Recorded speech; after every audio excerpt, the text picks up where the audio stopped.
The Mayo Experience. Mayo Experience. Mayo Experience. Mayo Experience. Experience. Welcome to the Pat Mayo Experience, presented by DraftKings. It is that time of year. It's award season. The Custy Awards are coming very, very soon. Voting is now closed on the Custy Awards, the 6th annual Custy Awards. But because it was such a big hit last year, and the thing with all award shows, or the pregame show, to get you ready, well, what are the odds that one of these is going to win in each category? What are the big favorites in the nominations? And to go through what has happened over the last year before we really dig into it with Geoff and Cust and Garion, we have the panel. So remember to smash the like button for the episode, sub to Mayo Media Network, and give us your favorite contender, maybe overlooked contender in this year's Custy Awards. Not everything that's happening in 2023. This is 2022 only for these awards, and you've already cast your votes on that. But what do you think is the sneakiest, most Andercursed thing of the year? It could be an impression, it could be a story, it could be anything that's in the list of the awards. Joining me, the panel, to break this all down. First up, Kenny Kim, you're back again. Yeah, Pat, thanks for having me on. It's always fun to be a part of this award show, a part of the Custies. I look forward to it every year. It's always a good laugh. Noted serious journalist from TSN, Aaron Bronsteter. Well, thank you. You know, I get to be a Cust apologist once a year, and I really look forward to it because I listen to anything that involves Cust, except for the golf shows because I'm not a big golf guy, but then I can catch up on it when you put together the compilation. So there were some things I was looking at that I hadn't heard just yet. So those are going to be kind of off my radar a little bit, just to be transparent up front. But I think that the majority of the nominations are episodes that I've heard and enjoyed. Well, they can both be episodes or things that Tim just randomly says on Twitter. Yeah, I'll take it at face value. I imagine that everything that's nominated here is something that he said because it is all insane. I mean, it fits really his wheelhouse. So let's jump into it. The first one up is miscellaneous sports. We dip our toe into the water here. Here are the nominees in 2022 for the most Andercursed miscellaneous sports thing. We have Brazil. Tim picked Brazil to win the 2022 World Cup and claimed nobody was picking them despite them being the favorites for the tournament. And 6 of the 12 Fox experts prior to the tournament picked Brazil to win. Brazil lost in the quarterfinals to Croatia. Notre Dame. Tim said Notre Dame was vastly superior to Oklahoma State prior to their matchup in the Fiesta Bowl. Obviously, they lost. Brian Flores. Tim said he should win Coach of the Year for coaching the Miami Dolphins. What happened? He was fired at the end of the season. Kentucky. Tim selected Kentucky to make the Final Four. They obviously lost in the opening round to a 15 seed in St. Peter's. It's hilarious because this year's is actually worse when it comes down to the NCAA tournament, as his winner, a 1 seed, was eliminated in the first round by a 16 seed. Mito Pereira Kenny. Tim laid down a marker that Mito would win the 2022 PGA Championship in an anticlimactic finish, and obviously he did not. He did not even make the playoff, despite taking the lead into the very last hole of the tournament. The Rams. Tim said there was no chance the Rams could lose opening day of the NFL season. They lost by 21 points and had a disastrous season when they lost Aaron Donald, Cooper Kupp, Matt Stafford, and many others, and were eliminated by playoff contention by week 16. Scotty Scheffler. Tim said that Scheffler, I remember this very vividly because I had a bet on this, was killing it during the final round of the 2022 U.S. Open. Then he bogeyed the 10th hole, 3-putted the 11th, and he finished in 3rd and wasn't even close to winning by the end of the tournament. Right after Tim had said that, 2022 MLB playoffs. For the playoffs, Tim predicted the exact opposite of every playoff round possible. Each of the teams that he had selected to win lost their opening round matchup. Evan McPherson. Tim said that Evan McPherson was automatic before a week 1 field goal against their week 1 extra point, against the Pittsburgh Steelers. He shanked it, and then they lost in overtime, and he had a pretty disastrous season when it came to the Bengals kicker. The Tennessee Titans were picked by Tim to win the Super Bowl, and obviously they missed the playoffs after being up by 5 games in the division in the final week of the season to the Jacksonville Jaguars. So, Kenny, the floor is yours. I think I know what your pick is going to be. I don't know, man. There's 4 that I think I can look at that would be like worthy of winning. The first would be like the World Cup because of how big the scope of the World Cup. The World Series because that's just crazy. Just picking everything wrong 100% of the time. That's hard to do. I'm actually getting pretty good at that in golf. But anyways, that one there, and then the Mito. You think about Mito. after losing that, you don't really hear from him for the rest of the year. Not too many top finishes. And then he just bounces to live and he's off in oblivion now. You don't even know what the hell he's doing. I'm going sort of out of the box here. I think the Brian Flores one should win. Because Flores, he ended up, getting fired, suing the NFL, not getting another head coaching job, going back to the Patriots. Patriots missed the playoffs that year. So basically, like, everything that Flores has touched has turned to, garbage. And then the team, that he gives up in Miami looks pretty damn good. Now, they ended up missing the playoffs by a game, but they look pretty damn good for the year. So I think I'm going to go Flores on this one because it feels like he ended his career. Well, and that guy had a lot of hope. Like, he was a pretty good coach. Flores went to the Steelers to be the D coordinator, not the Patriots. Oh, that's what it was. They still missed the playoffs. And the Dolphins made the Dolphins made the playoffs this year. They just lost in the first round of the Bills. That's what it was. Yeah. Yeah. So Bronsteter, outside of golf, not the best sports knowledge here. Yeah. I mean, I think it's very clearly Mito to me, Bronsteter. Well, it's this field isn't great. I'll say this. There have been a lot worse curses that have happened. And all of these people did end up being cursed for the most part, but there weren't really any disasters, I would say. So I went with the one that actually just made me chuckle when I read the nominees, and that's Brian Flores also. I mean, said he should be coach of the year, and he was canned.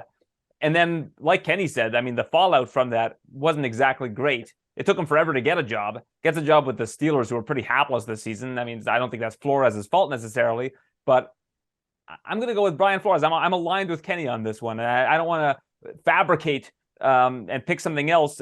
I'd say Evan McPherson was my number 2. But I don't really want to stir things up for the sake of stirring things up. I'm aligned with Kenny on this one. It's weird because I think you're absolutely right, because usually it's like Tim picks La La Land, says there's no chance it will lose after it's already been named best picture winner. It's like, oh no, it actually didn't win, and it was already a minus 10,000 favorite. Like, the early front runner for this year is most definitely Purdue losing in the first round to a 16 seed when they were Tim's pick to win. Oh yeah. I mean, didn't that happen before? Didn't he pick UVA? Yeah, it happened to Virginia. He picked Virginia to win, and they lost in the first round to a 16. So, those are the only 2 first round top seeds that have ever lost, right? Ever. I think ever, right? I mean, that's pretty impressive, Tim. Well, it's funny because he has this Kentucky one. They're in the Final Four. They lose to a 15. The year that Duke lost to Lehigh, Duke was his winner. Maybe we're just missing out on the greatest betting opportunity in sports, is whoever Tim picks as his winner of the NCAA tournament. Just bet the ridiculous team against him. Money line. Yeah, money line against them every single round, and eventually it'll hit. And usually the ones that he takes are number 1 seeds for the most part. They're the big favorites. So he rarely goes off the board. It's not like he goes and says I think UAB is going to win. He's always he's a front runner when it comes to the NCAA. Oh, most definitely. And the 1 year where his pick actually did well, he picked Gonzaga to win, but they made the finals against Baylor, the one team that Tim claimed had no chance of winning. And then Baylor beat them in the finals. Yeah, that sounds about right. So there we are. Most Andercursed non-sports category. Now it heats up a little bit. Angela Lansbury. Tim mentioned Murder, She Wrote as an example of a mystery solver. During the Week 6 NFL pick show, Angela Lansbury, the lead actress in Murder, She Wrote, died during the recording of the show. Meatloaf. Tim listened to a variety of Meatloaf songs and called Meatloaf one of the most underrated artists ever. He died the next day. Republicans. Tim predicted the red wave to sweep in the U.S. midterms. Obviously, that did not happen. Halifax parking. Tim said that parking was not expensive enough. An effort should be made for them to be priced higher. The next day, all of the meters in the city malfunctioned and everyone got free parking. And then Pele. Tim continuously picked Brazil at the World Cup, resulting in Pele's death. So, Bronsteter, we'll go to you first. These are some strong contenders.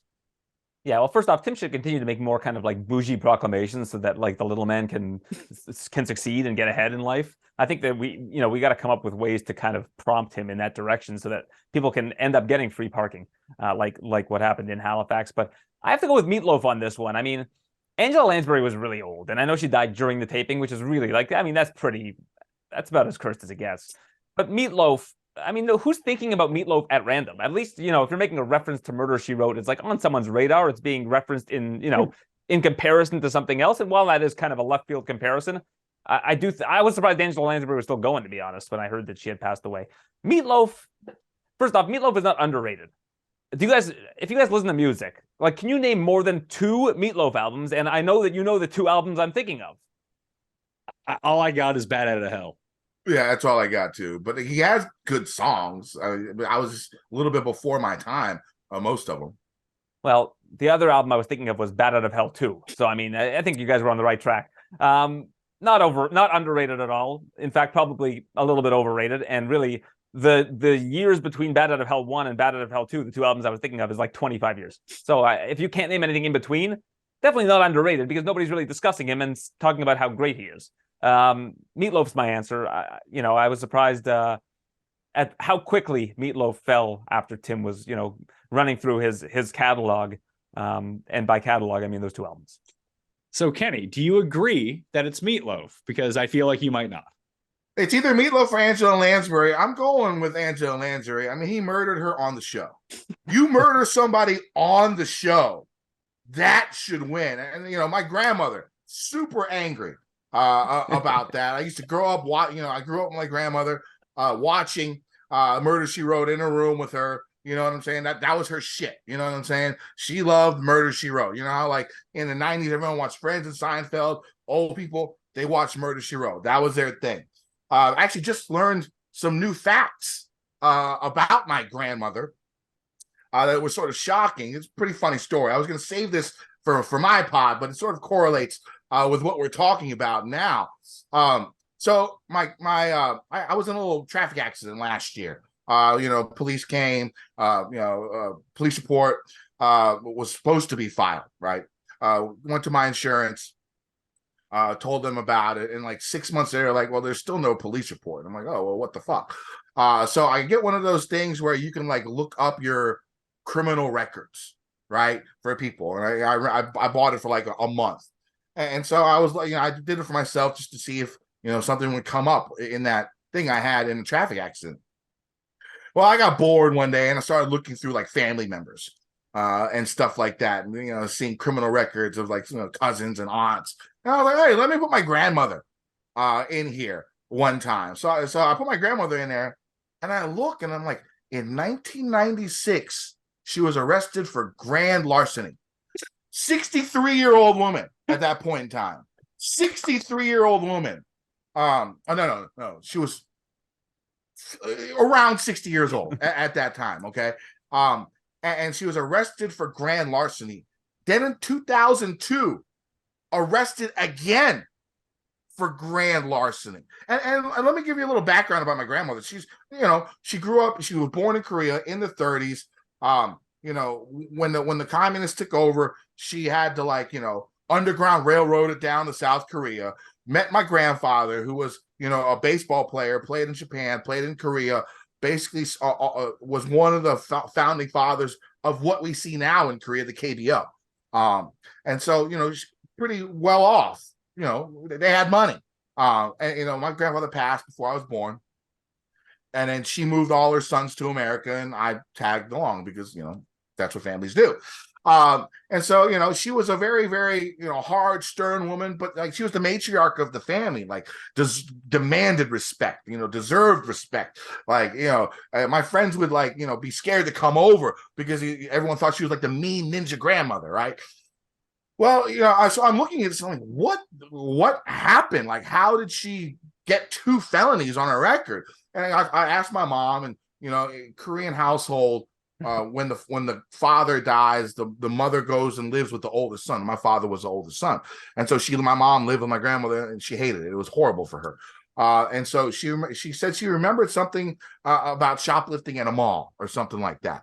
And that's what happened. And I was like, how does that happen twice? Well, why does my grandmother need to shoplift?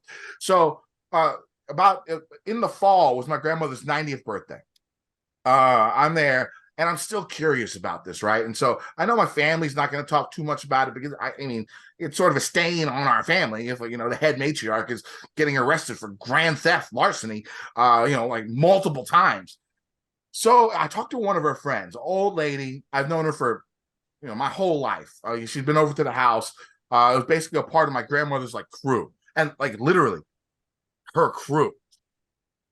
This lady told me that they would go to the mall once a month. And I remember these mall trips that she'd take with her friends. They go to the mall once a month. And then my grandmother would always come back with like a rack of shit, right? That's cool. She got money. She's just spending money on whatever. So this old lady tells me that what they used to do for fun, they would all go to the mall. They would all branch out, okay? All branch out alone. And each of them had to steal something. It was like a game they played. Like they would shoplift at the mall. Whoever got shoplifted the most expensive thing got everyone's stolen goods. They did this for a decade. She said they started in the early 90s, and for 10 years, once a month, they would go on this fucking crime spree. And if you knew my grandmother, this would be like, you'd be like, what the hell is going on? Like, and so the old lady said, no one ever got caught but my grandmother. And that was because she always tried to steal like the craziest, most expensive shit, because she's the type that would never want to lose. You know, like never, ever, ever want to lose at anything. So she would go and steal like, I don't know, crazy shit like rings and like jewelry and like, oh, let me try this on, and it just bounce and like insane shit. And so she got caught in 96, and then she got caught in 2002. 2002, she was 70 years old. Okay. And then but the thing is, there was one more. In 2012, she got popped for having burglary tools. So I'm pretty sure my grandmother is like part of old Korean people's Ocean's 11 or some shit like that. Like she had a crew, and they would snipe shit from people. I just couldn't believe what I was hearing. And you know, I love my grandmother. She's great. I don't know if she still steals. You know, no one in my family's gonna be watching this show, so I don't have to worry about it.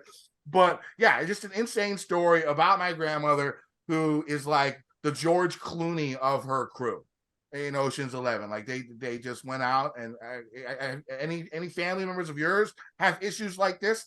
I mean, it boggled my mind. It still does to this day. When I found that, and she's still alive, there's no way in fucking hell I'm going to ask her about it, because she will whoop my ass now at 90 years old. She would not hesitate backhanding me across the face. So my ass ain't going to ask her, but it's just a wild story. And again, Angela Lansbury sort of brings it back because it remembers me watching her, watching Angela with my grandmother on a daily basis. So that's my this year's story for the Custy Awards. You see, I think the best part of that story is that they brought the game back. Like, she got arrested. Yeah, and they kept the game going. Kept it going. Like, they kept the game going. Mm-hmm. Yeah. I think that's my favorite part of it. Yeah. Do you think this is why Tim isn't a part of his mall walking crew anymore? They tried to recruit him in? It could be Tim like would never steal anything. Old people mafia. Some shit. Like octogenarian mafia. Just running shit in the mall. I don't know. Tim might not be for that. Like, if you told me that Tim ate carrots without peeling them, I'd believe that. But if you told me that he like stole like a pack of gum from the gas station, I wouldn't believe it. Yeah, I wouldn't believe that either. Yeah, I wouldn't believe it either. And I know him pretty well. That's not on the Tim. But the carrots thing, that's on the table, right?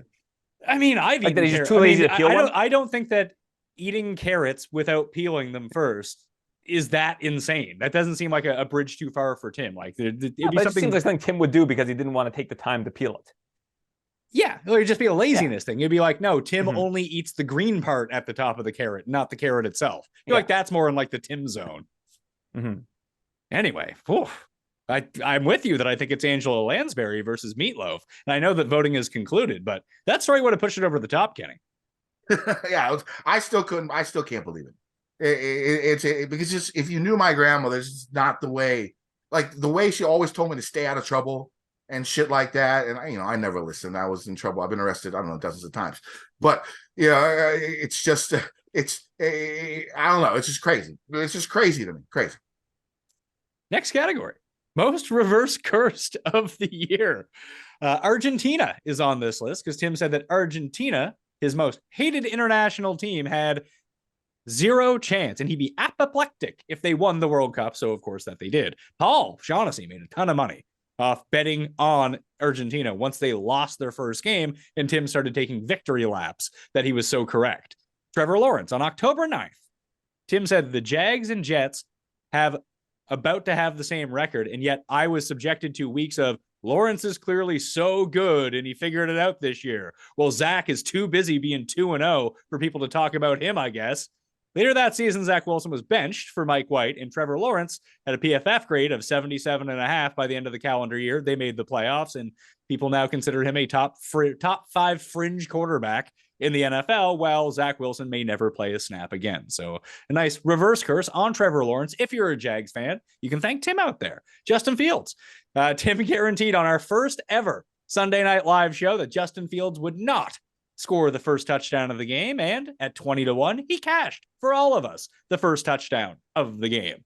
Tim said that Tyreek Hill was old and washed, and his numbers would take a massive decline playing for the Miami Dolphins. And Tua, he recorded the second most receiving yards in the league. Those are your only 4 choices in most reverse curse. So Bronsteter, I think this is a down year for this category as well. Yeah, and I also think it has a fairly easy winner, in my opinion. And if I'm proven wrong, that's fine. But Trevor Lawrence, I mean, he killed Zach Wilson. But the thing about this also that is really important to note is that the Jets' success continued after they were 2-0. Like, they still were winning games, and they looked like they were primed to make the playoffs. And the curse kind of like continued to eat away at the Jets as the season went on progressively. Like, it wasn't one of those like immediate cursed results where like Zach Wilson tears his ACL and there's still some hope that maybe Zach Wilson will come back and be a serviceable quarterback. Like, the hope surrounding Zach Wilson is virtually gone that he'll ever be anything in the NFL. I would be shocked if he is. Like, honestly, I think that the amount that his ego has to have taken a bruising after this past season is very hard for somebody to come back from. And then Trevor Lawrence, Justin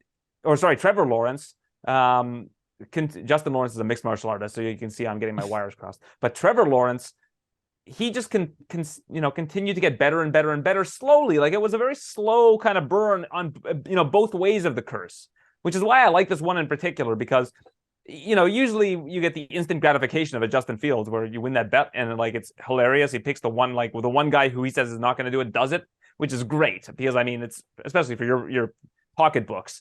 But I like the slow burn of Trevor Lawrence, and I think that this one is probably a lock to win this category. Kenny, by the end of the year, Tim said that he wants Zach Wilson traded to the XFL. Yeah, I did hear that. And now, how he said Kirk Cousins was a better quarterback than Aaron Rodgers, and now he's fawning over Aaron going over to the Jets. There's plenty of funny things that Tim says. When it comes to this category, I think 2 things catch my eye. First, it's going to be the Argentina one, just because of the scope of the World Cup. I mean, that is, bigger than the Super Bowl. It's the biggest sporting event in the world. And so that one would be one of them. And also the Justin Fields one. And I think this one's just for you, Pat, because I remember that Justin Fields, first touchdown. And then that made that Sunday night show must-see TV basically all year. You know what I'm saying? Like, you had to tune in and be like, who is Tim not saying, who is not going to score the first touchdown? And it was auto click. You probably made money throughout the year if you did that when you watched the Sunday Night Live show that Pat has on the Mayo Media Network. I'm going to go with Argentina on this one, just because of the scope and the magnitude of the World Cup and how wrong he was. But that Justin Field one, very close. Yeah, the Justin Fields one was really good because I think 3 times during the year, the guy that he said wasn't going to score the touchdown scored the touchdown. And that was worth like 20-1, 18-1, and 20-1. We only had 17 of the shows. So we ended up a big profit on that. But even the guys that he said wouldn't score the first touchdown, I think there was a run of like 13 weeks in a row where even though if they didn't score the first touchdown, they scored a touchdown in the game too. Wow. So that ended up just becoming the greatest bet of all time. But I'm with you. I think it's the Argentina one, only because Argentina, I think they lost to Saudi Arabia in the first game and like one of the biggest upsets of all time. And Tim could not contain himself with how right he was, the amount of credit that he deserved, taken online and like fighting back at people who had previously said there was a really stupid take. And of course, at better Another odds, slow burn. People The slow burns are always the best. Yeah, it's a slow burn. I think you're with it. I do like your angle though on the Trevor Lawrence one, where it burns both ways, and it took a while to get there, and then we finally saw it. Now we're into the good categories. Most egregious claim. Usually one of the most competitive categories every single year. So here's the rundown. Derrick Henry. Tim claimed he could tackle Derrick Henry if given 100 attempts to do so. Water slides. Tim claimed he could go down any water slide, no problem. And then in it is a link provided to the Summit Plummet at Disney World's Blizzard Beach, which is a 120-foot water slide where guests reach speeds up to 60 miles per hour, and they do it in about 4.8 seconds. Surveillance cameras. Tim says that he is on his best behavior in drive-thrus because he thinks that the surveillance cameras are going to follow him and get him arrested, mainly if he throws ice out of his car. Fast food employees. Tim thinks he could handle being a fast food employee worker for one afternoon. Untrue. McDonald's Monopoly. Tim claimed that he could go a whole month without partaking in McDonald's Monopoly. He lasted 10 hours. The stock market. Tim said that owning stock was very difficult and that most normal people could not figure out how to do that. In order to throw on the end of that, he also said that you had to go to the stock market to buy your stocks.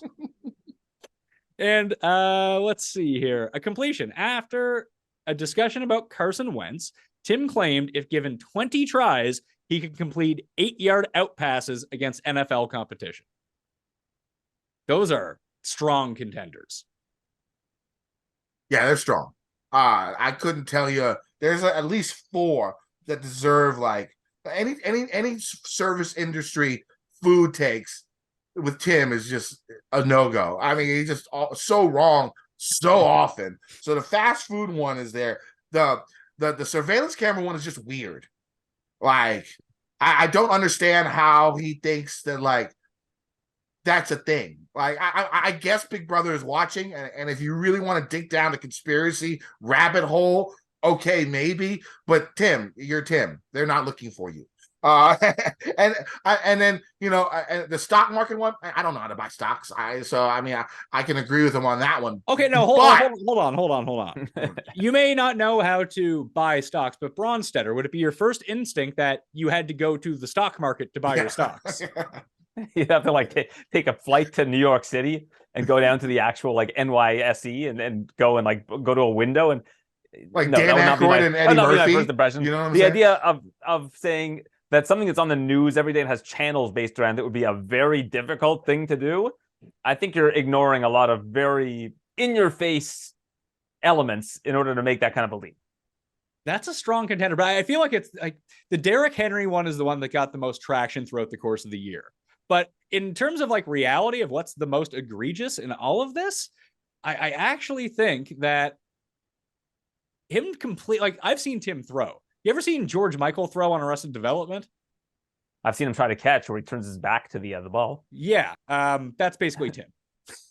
Like the dude from Wham was in Arrested Development? No, Michael Cera, named George. Okay. I never watched the show. But I mean, completing passes at an NFL level, he can't play third base in our co-ed softball league because he can't throw from third to first. I mean, the thing about that is if he like literally throws it right when the ball is snapped, an NFL receiver could probably make the cut while he lofts it over there, and he might get lucky. 8 out of you say you get one. You say you can complete 1 pass out of 20? Yes. Was it 1 pass? Yes, 1 pass, 8-yard out, 8-yard out as well. So he's throwing from like hash to sidelines here. Yeah. So he would have to get rid of the ball right when it was snapped for because of the air, he'll get under the ball. I don't think he has a gun. It's not like he's Brady out there slinging it. But I think he could get lucky once. I think he could get lucky, especially if he has like a top notch, one of the best wide receivers out there. That's another question of that predicament. If you get like the best wide receiver out there, you get like or like someone who's just big and overpower a cornerback like a Metcalf or something like that. Maybe he could do it. But the Derrick Henry one is the moment the ball was snapped. There's not a chance he could do it. Like, I don't think he could get the ball out. He'd have to be in shotgun. Or he gets it out right away. He would have to be in like shotgun. It just goes nowhere. and then get rid of it immediately. I could see it happening once. The Derrick Henry one is just no chance. He would die. Like Tim would die. Neck would break, and like he would try some crazy tackle. It would be death of the Andercursed right there. So that's the one that's the craziest to me. What do you think? Well, I mean, here's the weird thing about, like, my favorite one is the McDonald's Monopoly one because of how quickly he faltered. But like, it's not necessarily an egregious claim. Like, for him to claim that he could go the whole month, like, you can't really call that an egregious claim. It was just a massive failure. So even though it's my favorite one, I couldn't really vote for it in good conscience. And the surveillance cameras, again, it's not really an egregious claim. Like, I'm looking at the name of the, like, these are all great stories, of course. And like I said, I think my favorite one is the McDonald's Monopoly. But in terms of egregious claims, like the water slide, it's got to be safe, right? Like if they're putting it at a park, like if somebody blindfolded Tim or whatever, told him to go down, he could probably do it. Like that one, that one doesn't get me quite as much. It has to be the completion or the tackle. And the reason I'm going to go with the completion is because it's against NFL competition. Like the Derrick Henry, if he was given 100 chances to tackle Derrick Henry, but it was starting at like the 1 yard line and Derrick Henry had to run the entirety of the field 100 times, maybe he would gas out and Tim would be able to grab a shoelace. Like maybe. Again, I think it's a very long shot proposition, but in terms of making I'm not sure he could throw the ball 8 yards, period, like to an open guy.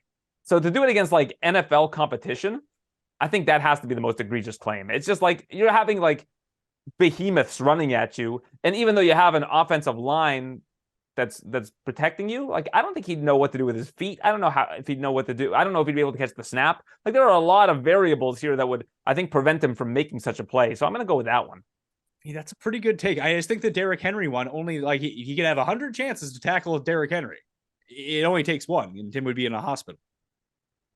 Well, yeah, Tim would get trucked probably, but I mean, yeah, but at the same time, I don't think Derrick Henry would get anywhere close to him. Like, it depends where on the field Tim is standing, because if you're Derrick Henry, like, it doesn't matter where Tim is on the field. Like, he's not going to run directly into Tim unless he really feels like having some fun and knocking Tim down. But I mean, he wouldn't have to at any point be anywhere near Tim on a football field. Well, see, that's the argument that I made against Tim at the time, was that I don't think that Tim could tackle me in 100 tries because I don't think he'd get a finger on me. And I'm like not fast, but I'm not. Yeah, so maybe that is the answer. Like I said, I think it's between those two, and I think you could make a case for both. Like Kenny said, like lightning could strike and he could throw the ball up in the air, heave it up, and you've got NFL caliber receivers that can go up and get it. So at least he's got that going for him. And even in my own hypothesis of it starting at the 1 and Derrick Henry having to run the whole field, like Tim would still have to run and exert himself too.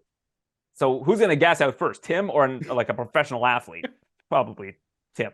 So they're both probably very egregious claims, and it would have to be one of those two. I think it's the stock market. I really do. But it's not really egregious. Like, it's pretty egregious. For It people is like pretty Tim, fucking it is, egregious. but people like Tim, it is very difficult to do that. Like, even if you walked him through it based on the instructions, he doesn't use online banking unless something's changed. He goes to the machine, or actually he goes to the teller because he doesn't trust the machine to take his money. So I mean, like, for him to be able to, I guess he could speak to his financial advisor and they could open up an investor's account and like walk him through that process. So it's not really very difficult. So that is still, I guess, a pretty egregious claim. Yeah, but the claim wasn't it's difficult for me. It's difficult for anybody in general. Yeah, that is a very egregious claim. I can agree with that. I mean, there's a lot of. Do you think that Tim could? I mean, Kenny, do you think that Tim could be a fast food employee? No, there's no way. I think he could physically do it for a day, but I think it would drive him nuts. Oh, it like, may be fast food, but like I don't think you could be like a server at a restaurant. There would just be no way. I did it for 20 years, and it's a real tough job. It's tough. You got to keep people happy, like all the time. It's a hard job. I mean, like Tim's a relatively charming guy. Like I think he could do it for a day rather than try to tackle Derrick Henry. That would be a problem because he would overdo it with a table and abandon another couple of tables over here that he didn't think were giving him a good enough vibe or something like that. Now, like if you're thinking of like a real busy fast food place, like the McDonald's under Cap One Arena in DC or something like that, which is voted the most dangerous McDonald's in the United States. People just get shot and killed there all the time. And so if Tim worked there, like during a game or something like that, no, there's no way he would be out of there. I don't know. You see these fights on TVs with like people beating up like food like fast food employees and stuff like that, these videos on these like fight websites, I think that would happen to Tim because he would just give up and people would be angry. So yeah, that's definitely one. It would have to be a busy fast food, like a not busy fast food place. I think anyone could do. Pat, while it is difficult for some people to get stocks, something that's a little bit more difficult is getting grants to create Canadian content. But I think that if you could file for a grant to make a show called like Tim Does Stuff, I had this idea. Stuff, I pitched it to him. I don't know. Do you know how to get the grants? Because I don't. I have a friend who could help you. Or you send me that email. I create Canadian letters content. You get grants, and I mean, you need to get a studio to produce it and all that stuff, or you could probably do it like, I mean, the phones these days can shoot pretty good video, but I mean, I would love to just watch, mini episodes of Tim doing stuff, like stuff that he claims he can do, and then trying to do them. It has to happen. The episode 1 is Tim builds a doghouse easily. Well, yeah, but you could also do like the tackle Derrick Henry, but then Derrick Henry's not going to be on board. But you could just scale it back and be like, okay, well, we couldn't get Derrick Henry, but we got like the running back from like the Alouettes. And like a Canadian running back. Yeah, or even like a university level running back, like a guy who plays for like whatever Wilfrid Laurier. He's not tackling it. He's not tackling any athlete. I like this. Let's get on these grants and let's produce this show. I'll cut you in. All right, I like it. All right. We just did worst take of the year from Tim Andercursed. This is a laundry list here. So, app updates. Tim refused to update his apps or operating software on his phone. This despite not updating apps or operating software being a leading cause of successful hacking attempts onto your phone. Why you do it. Elevator operator. Tim thinks that elevator operators should come back as the standard for elevator navigation. Tim claimed if you dump ice out of a cup outside, it is littering. Tim said milkshakes are a customary beverage to have with certain meals. Tim claimed Big, Castaway, Forrest Gump, and The Green Mile are the only 4 good movies Tom Hanks has ever made. Tim said that 99% of the time onion rings were preferable to French fries. Tim said that he wants Jon Favreau to make a movie about the narwhal from Elf. I don't even remember that one. Tim ranked items such as Jell-O, Tapioca pudding, McDonald's apple pie, and Tiger Tail ice cream amongst his dessert top rankings, with blueberry pie in dead last. Tim claimed employees enjoy working on holidays because they get extra pay.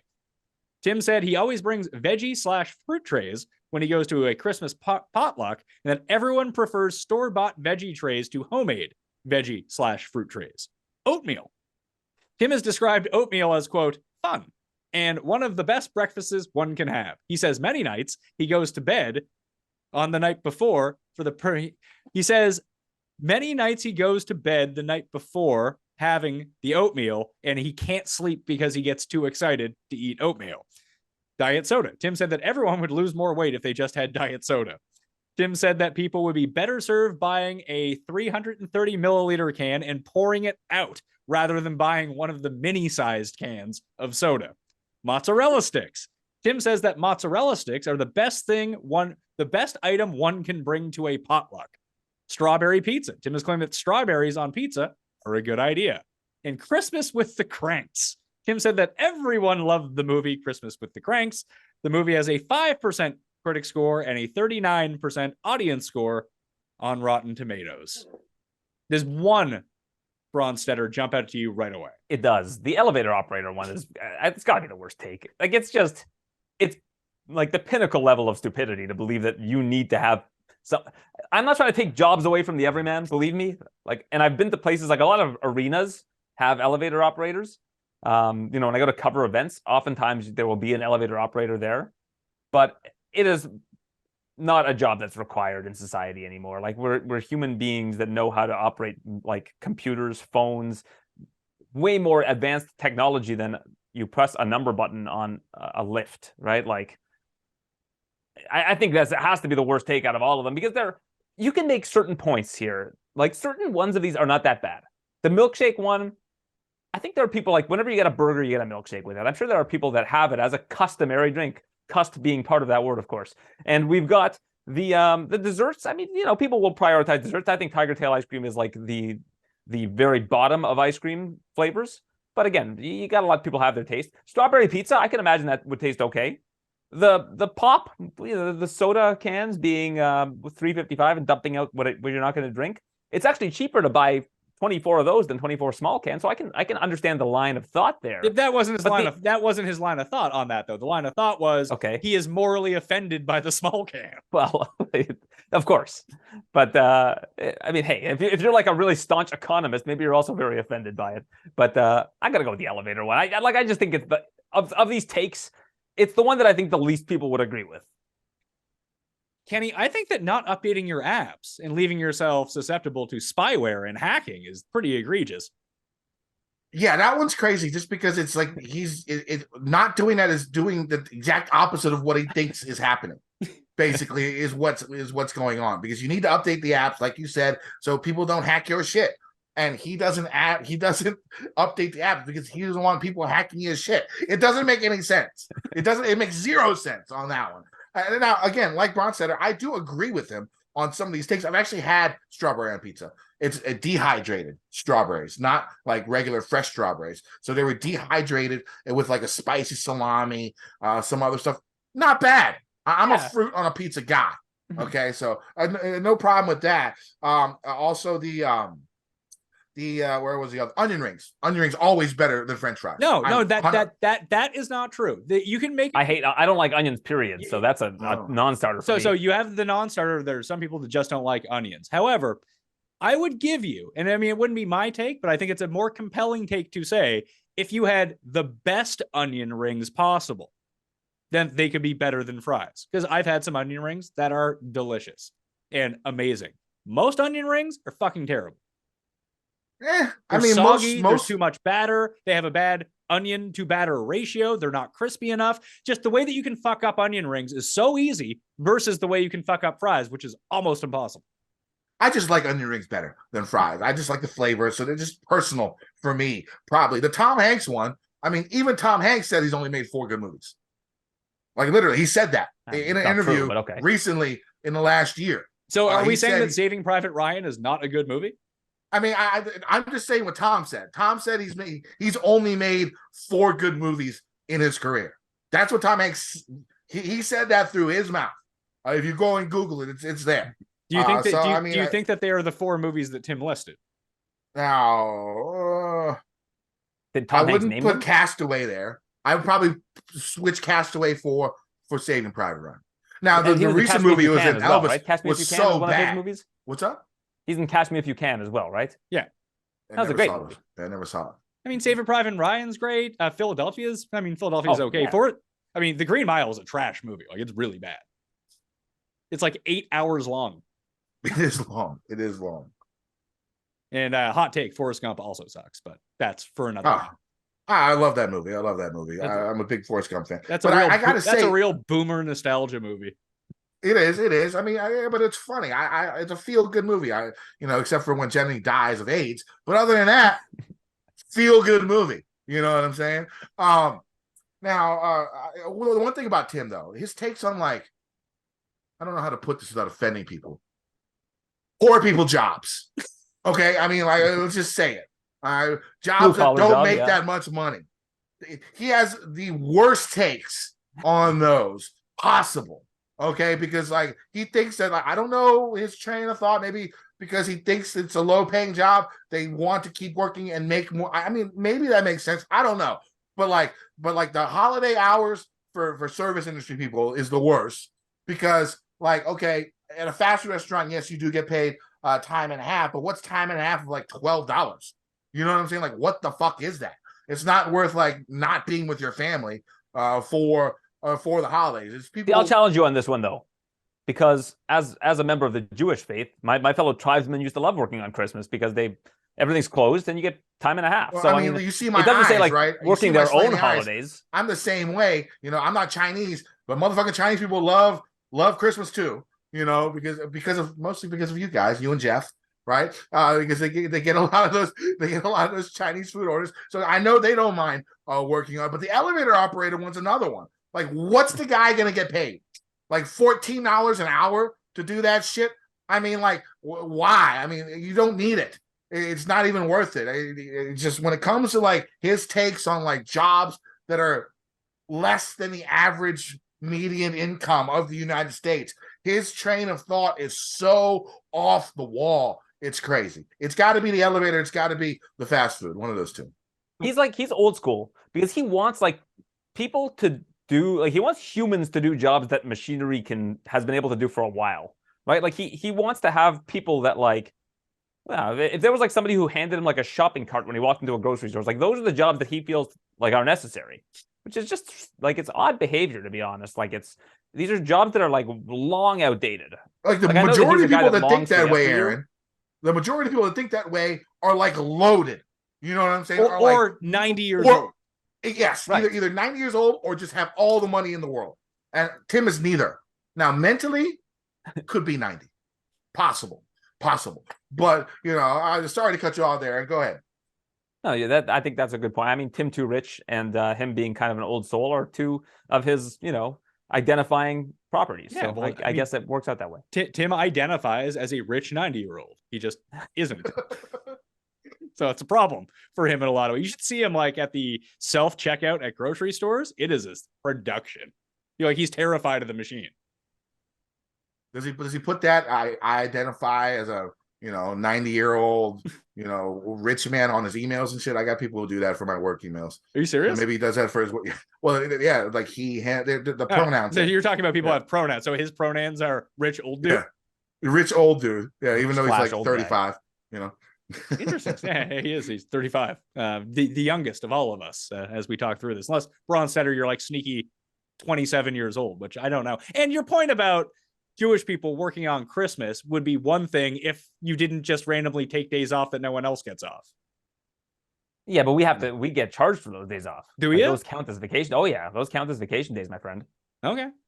I did not realize that. I assumed when I sat next to Geoff, he was just like, yeah, I'm not showing up Monday. It's Rosh Hashanah. All right. Yeah, but you're still charged with a vacation day for that because we're not the mainstream religion. No, really. I always assumed those were like that. It wouldn't be a vacation day. It was like a cultural holiday.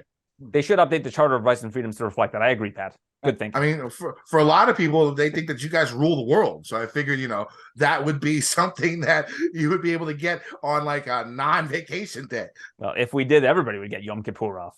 There you go. Most Cust impression. He broke out a lot of new impressions this year. Liam Neeson, known for his roles in Schindler's List and Silence. Rob who put these together. You can tell he's like 24. Doesn't know Liam Neeson from anything. Schindler's List, sure. Silence, not Taken. If you're going to go to like a newer Liam Neeson movie, feel like he's more known for Taken than Silence. John Wayne, John Goodman, Franz from Guess Who, Nicolas Cage, Clarence Davis, who voiced Donald Duck, Huey, Dewey, and Louie, Jimmy Stewart, Donna Reed from It's a Wonderful Life, Luke Edwards from Newsies and Little Big League, and Charlton Heston from Ben-Hur and Planet of the Apes. Now, do you consider Franz an impression for Tim, or is that just a lifestyle for him? I mean, I don't really care. I want that one to win so badly, just so I can see Tim melt down on the Custy show. Like, I don't care about any other ones. Everyone, I guess the voting's over, but I hope everyone voted for Franz because I just want to see Tim melt down on camera. That does not look like me. I actually watched the movie last night, The Greatest Showman, and the Irish giant that's in the movie is basically Tim. It's like a giant version of Tim that I saw, and I found out he's an MMA fighter as well from Romania, and his name is Radu. Google it and look at the picture. Go to my Twitter feed. It's Tim as a jacked up. It's Tim's jacked up doppelganger. But I want to see Franz win just to see Tim melt down. I mean, he really does look like Franz from Guess Who. I had forgotten what Franz from Guess Who looked like until you brought him up on the show, and then the photo came up, and it looks like a drawing of Tim. Like if Tim was made into a Guess Who character and somebody drew him in that style, then that's what he would look like. But in terms of like actual most Cust impression, it's a tie for me between John Wayne and Charlton Heston because it's his same old guy impression he does for every elderly actor. The Jimmy Stewart does kind of have the Jimmy Stewart tenor to it, but John Wayne, Charlton Heston, Walter Matthau, all these like kind of old actors that he always tries to do impressions of, it's the same impression. So I'm going to give it a tie between those two. I'm just looking at the Franz picture right now. It is incredible. It does look exactly like him. It looks exactly like him. Oh, So hopefully my it does God. win. I'm with Kenny on that. Like Yeah. if I know voting's closed, but I hope everybody voted for that. Let's see if I can bring this up very quickly here. Where's my... See if that works. No, it went directly to black. That's not good. You should hire people to do the engineering. I do. Megan's sitting next to me. I'm just. There I'm we just go. joking. I know he's on vacation. There we are. There's Franz. He's up on the screen right now as Tim. That is just terrific stuff. And just Franz by himself actually just looks like You that. need to do a bet with Tim this year sometime and make it an avatar bet. And if Tim loses, he has to have the Franz picture as his Twitter avatar. That should be his Twitter avatar, just in general. Yeah. That's a great idea. Yeah. If you look He'll never do it. he should. He'd never do it. I mean, he had But- he once I think it was like 2012, 2013. He lost a bet to me on Facebook. He had to legally change his Facebook name to Tim Andercursed for the entire. It was Habs versus Bruins in the first round. I not that I know anything about hockey, but he really wanted the Habs to win. So I bet him that the Bruins, if they beat the Habs, that he would have to change his name to Tim Andercursed for the entire length that the Bruins stayed in the Stanley Cup playoffs. I think they won that year. So Yeah, it that was makes like sense. 6 weeks. That adds up. But if you go and look, I saw someone tweet this out the other day that there's Peter from Guess Who, and he looks just like Bob Ryan. Yeah, I think I know who you're talking about because there is a guy that looks like Bob Ryan. That's Peter from Guess Who. You're talking about the Who journalist, noticed right? the Franz thing? Who came up with that? I believe it was me. Oh. Okay, well, I mean, it took you long enough, Pat, because it looks exactly like him. It's a does joke. look It's a like- joke that we've had amongst all of our friends for years. Oh, okay. Well, Oh, then okay. I'm glad you made it public because it's Yeah. something that the world needed to see. Well, I don't know. Do people know Guess Who? Do people know Franz? Yeah, I played it as a kid. Yeah, I played it. Okay. So I'm glad. I just assumed no one would get it, so I never mentioned Is it a Canadian? No, I guess if Kenny's played it, it's not a No, Canadian I've played game. it. It's not just a Canadian game. I played it. it. Okay. Next category. So we're going with that for that's going to win, right? Yeah, I really hope so. I really hope so. Can't not win. I accidentally closed the Custies when I was going through everything. We're not going to get to Photoshop because that requires far too much editing on my part. Most Cust story. All right. We have 6 strong contenders this year. Tim was awarded a medal for completing a marathon some time ago. He now wears that medal around to various events, such as mall walks and grocery trips on the anniversary of the marathon every single year. During a visit to the grocery store, an old man near Tim remarked how good a mincemeat pie looked.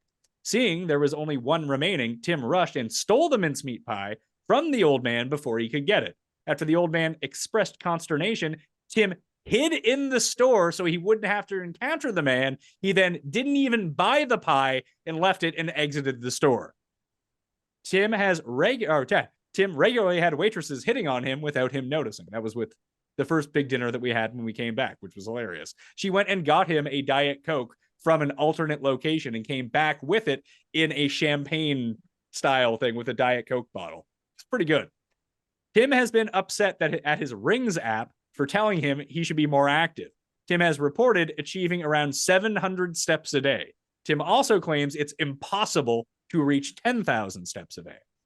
Tim has bemoaned the lack of Christmas cards he has received and wishes to receive more. Tim said he cannot stand having anything in his pockets and refuses to put things in them. Tim leaves his trash everywhere he goes. Those are the most Cust stories of the year. The old man at the store is an all-timer. Like, that's a clear favorite here. Yeah, go ahead, Aaron. I like the medals story because of how Feinberg reacted to it. Like Feinberg was dying and compared him to Warren from Something About Mary. And I thought that whole story, the way that it came together and the way that Geoff reacted to it, that was my favorite Cust story of the year. And I've listened to it several times actually because of how much Geoff was in such disbelief that he just could not stop laughing. And I love that story as a result. And you know what? In terms of the Steps app, like I started wearing my Apple Watch again somewhat recently, and I like stood up, and it was like, "Thank you, you stood up, great job." So I can kind of relate to what he's saying about that because I was like, you know, you don't need to congratulate me on doing something that I inherently should be doing. That's what he was mad about, though. He's mad that it wasn't congratulating him enough. It was sending him messages like, "You should really try and move today." Well, I get that then. I mean, I guess I got to understand that, but it still doesn't hold a candle to Metal or Old Man at Store as the best story. And a lot of these other stories are like, they're just very Tim stories, but they're like not that surprising or that over the top. Kenny? I want to see video of the old man at the store. Like, if we can go to that grocery store and be like, can we get video from this date? Because I want to see him like hiding around in the grocery store while some octogenarian is pissed off that he didn't get his mincemeat pie. And the worst part about that story is he didn't even take the fucking pie home. Yeah. Like that's horrible right there. Take the pie. He'd be like, I'm younger than you. I'm faster than you. Fuck it. I got the pie. Move on. You know what I'm saying? But to hide around the store is hilarious. And then leaving the pie there makes me angry. The metal ones. Okay, you're right, Aaron. That show was great with Geoff's reaction. You had to have that involved in the process of it, and it's hilarious. It's sort of I don't know, like I wouldn't say it's cool, but like it's sort of awesome that Tim does that. I mean, like every year, I mean, he's strutting on people, putting that medal on. I mean, people have to be asking him. They'll be like, "What'd you want that medal for?" And I'm sure he's telling them proudly each and every time someone asks him about those medals. Those two are it for me. After the show, give me Tim's address. I'll send him a Christmas card this year. Oh, he would appreciate that very much. I don't know if I have his new address or not. I'll have to figure that out. I'll get that to you, so we won't have to worry about that. Right. One of the newer categories over the past few years, and I think people's second favorite category, is Feinberg's biggest rival. He will tell you that he has no rivals because it's all just non-emotional for him. Although we have seen this year Emmanuel Acho, who said that Justin Herbert was a social media quarterback, and Geoff lost his mind and went after Acho, and this was like a 3-week thing. The Live Bots, Twitter accounts paid for by the Saudi regime to prop up Live Golf, that Geoff constantly tweeted at and got in arguments with, despite the fact that he knew they were AI. Adam Shearer, sports podcaster who Geoff feuded with over finances. Alex Baker, aka Osimo. He he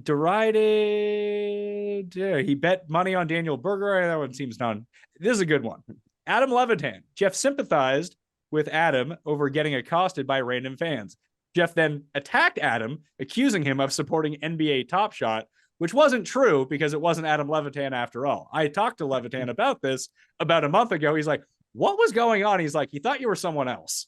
It turned out, but he just went crazy at Levitan for like 24 hours. And then Rufus Peabody, who works with Levitan, Geoff was upset with Rufus for not disclosing his injury strategy. I mean, was there a more fun Geoff story this year, Kenny, than Acho? No, Acho's the winner. I mean, he went Geoff every year, every week was talking about that, and it was hilarious and how angry he got. Angry Geoff is, I think, my favorite Geoff. It really is. I like Angry Geoff a lot. It's good content. I must say, I enjoy listening to him when his voice raises an octave or two. And Emmanuel definitely made his voice raise quite a few times this season. We've saved some budget, Bronsteter, this year, and I'm flying Geoff in to record the Custies this year. Oh, nice. Not smart of you. I think that's going to be fun. You should fly Emmanuel Acho in also. Just surprise him on set. That would be amazing. or I mean, hey, you could probably line up something for him, or maybe even pay for a cameo of some sort to get him involved on the show to congratulate, himself on winning that Custy Award. That would be amazing. A cameo. That would be amazing. I mean, we could probably get all of these people outside of Acho to record something for Geoff, like in response to Geoff. Yeah, they're all like people they're like colleagues of yours.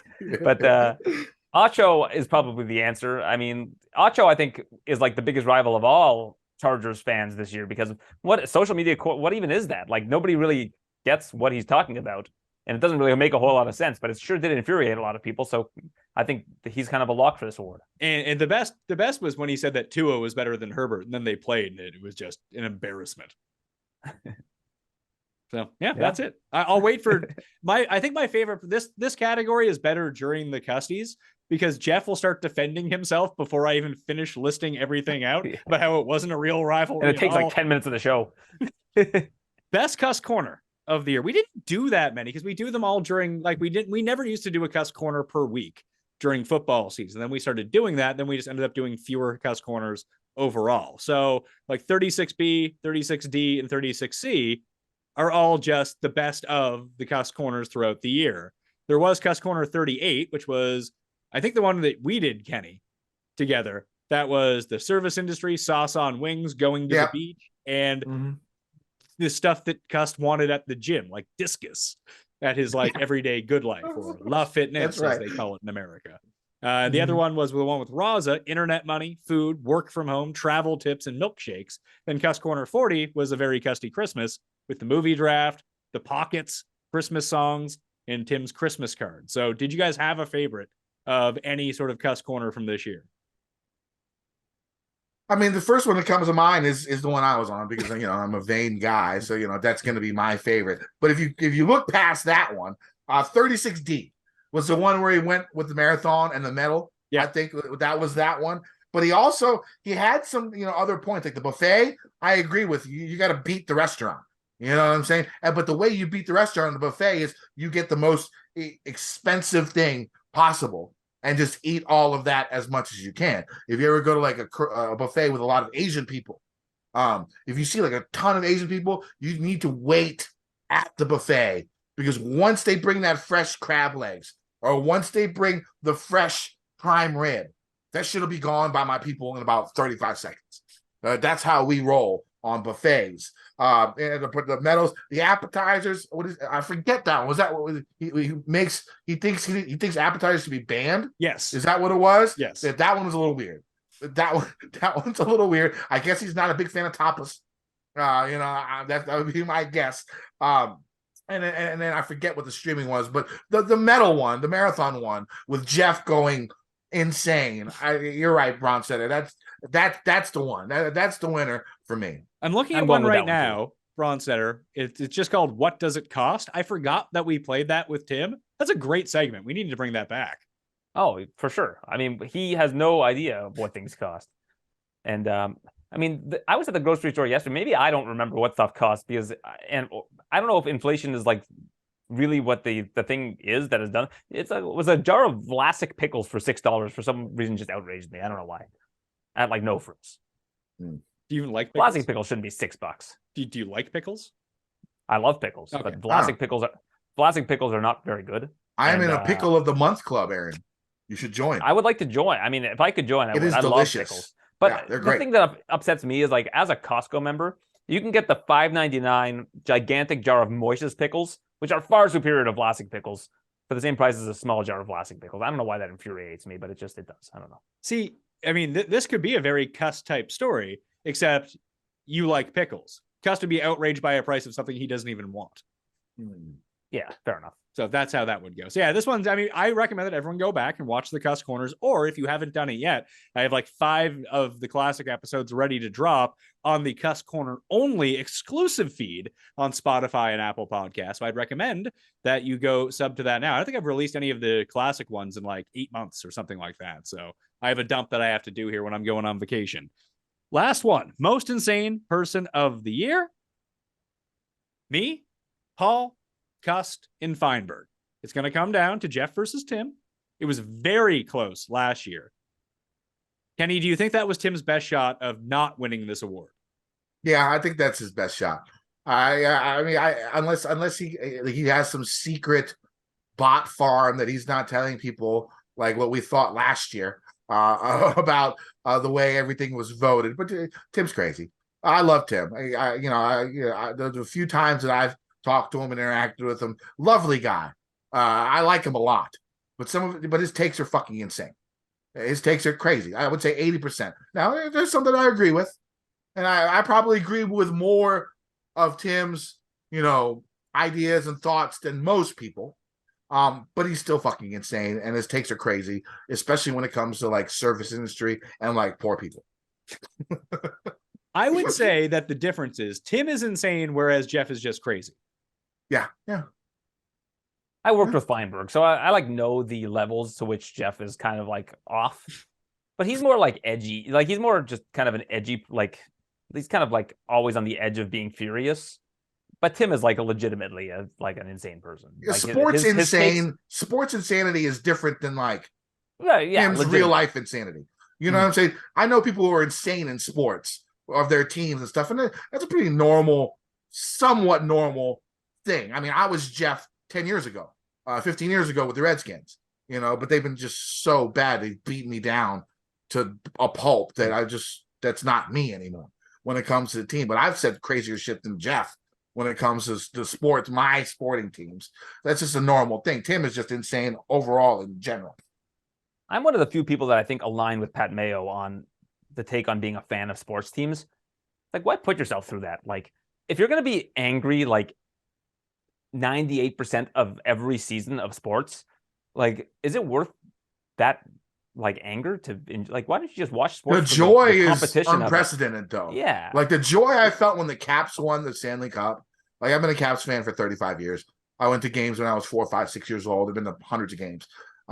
Like, the joy I felt after all the Game 7 losses, when Ovi rose that cup was like, I've never been married. I've never had kids. I would put it as like the top moment of like my life. So I mean, like, I understand what you're saying. It's disappointing for 98% of the time. Isn't that sad? Isn't that a little bit sad? I mean, that's like, I guess. I mean, I'm happy with my life. Don't get me wrong. I feel like getting elation from the accomplishments of other people. Yeah, and there was no money involved or nothing. Yeah. Like I had to watch the game by myself because I knew that like if they won, I would be a mess, and I was.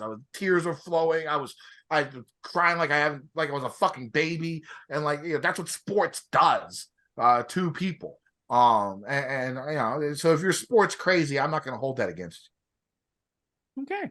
I just feel like there are things that you can enjoy like that. Like if I've got a bunch of records behind me. If I put on like a great album, like, I know I'm not going to be disappointed. I can invest my time in that. And I just know that it's going to bring me like happiness and satisfaction. Whereas like when you're watching a football game, especially because there are only a select few of them a year, what is it, like at most 21, I guess, or 20? I mean, like every weekend you're setting yourself up to be like either very happy or really, really angry. And then ultimately at the end of the year, almost every team is going to have that, like, is not going to get the reward, right? Like they're, I don't know. To me, it just seems like a very, and I shouldn't say this as somebody who works in the sports industry, but like it just seems like a real investment in nothing. Yeah, I mean, logically, an emotional investment in nothing. Logically, everything you say is correct, right? But like, when you come to sports fandom, there's not much logic there. I mean, look at him. There we go. That was the Custies pre-game show. Custies will be dropping very soon. As I mentioned, Geoff Feinberg will be in studio along with Cust, with Gary and Thorne on the line. Very quickly, Kenny, where can people find you if they need more of your stories? You can find me on Twitter at KendoVT. You can find my podcast and my YouTube show on the Mayo Media Network, the Fantasy Golf Degenerates. Each and every week, we talk golf, we talk random stuff. I fight with Tambo. Come and listen for Tambo. That's who you need to listen to. And you can also find me over on Gup's Corner for my golf content. Aaron Bronsteter, you're a big shot. You get to be on the TVs all the time. So tell people who may not know you where they can find you. They've got a bit of a life hack here. You just go to www.aaron.report, and all of my work is on one website. So it basically goes to a link tree with all of the stuff that I do. So make it easy on you to check me out. Nice. You too good for Linktree? Oh, it goes to link. It's a Linktree, like it's a domain forwarding to my Linktree. So definitely not too good for Linktree. In fact, enjoying Linktree and supporting them. All right. Well, that will do it on the show. I'm Pat Mayo.